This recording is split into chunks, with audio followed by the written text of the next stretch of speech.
እነዚህን ቀላል መንገዶች የፈጠረ ሰው በእውነት ሊቅ ነው። ቁም ሳጥን ውስጥ የንጽህና መጠበቂያ ሞዴስ ይለጥፉና ከዛም የሚወዱትን የተወሰኑ ሽቶዎች ይርጩ።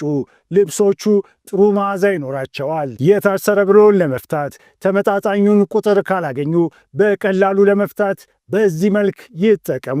ፊኛ በቤቶ የፍሳሽ ማስወገጃ ውስጥ ያለውን የሽታ ችግር ሊፈታ ይችላል። የፊኛውን ጭንቅላትና ጅራት ይቁረጡ። ፊኛውን በቆሻሻ ትቦ ውስጥ በዚህ መልክ ያስቀምጡ። ከዛም ትቦ ላይ ይሰኩት። ሽታ ማስወገድ ይችላሉ። ቁልፍ ጠፍቶቦታል። ቁልፍ ሰሪ ማግኘት አያስፈልጎትም። ሽቦ ታጥፎ ወደ መቆለፊያው ቀዳዳ ውስጥ ያስገቡ። ከዛም ወደ ቀዳዳው መፍቻ በማስገባት ይክፈቱት። አትክልት በሚከትፉበት ጊዜ እጆ እንዳይነካ ከፈለጉ የጣሳ ክዳን በጣቱ ላይ በማድረግ ይጠቀሙ።